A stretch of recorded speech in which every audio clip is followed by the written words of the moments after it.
kon ma kwanya ni ting pan bor.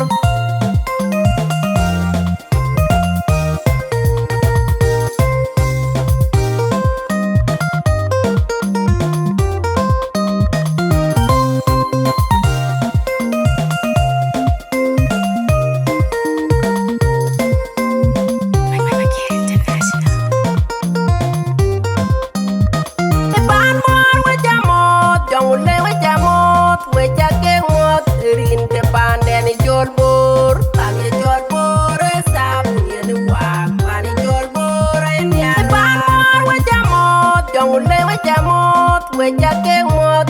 Rinke Paan deni jol bor, pani jol bor Thabuun yenne Waak, pani jol bor yenne Rinke. Tijin Waak pinin tikumit, pani jol bor yenne Rinke. Pantong gayuni Paan deni Pantong Amerika panden yer jor yene pila kortin ye tap karer sin ye jazz karer sin ukok wi kot ya ber kwen panden ye tiomye ukarer tin aye wogelat te pan bor yene pan per kwater pan la yum pan la diu panden ye tiel kulum nen yer jor yene la tiatin.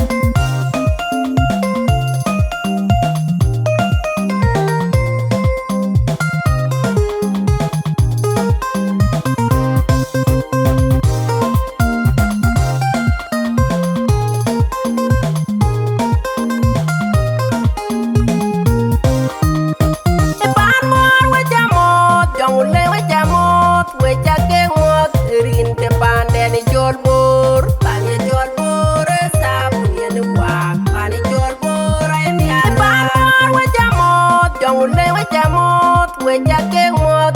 Rinke Paan deni jol bor, pani jol bor Thabuun yenne Waak, pani jol bor yenne Rinke.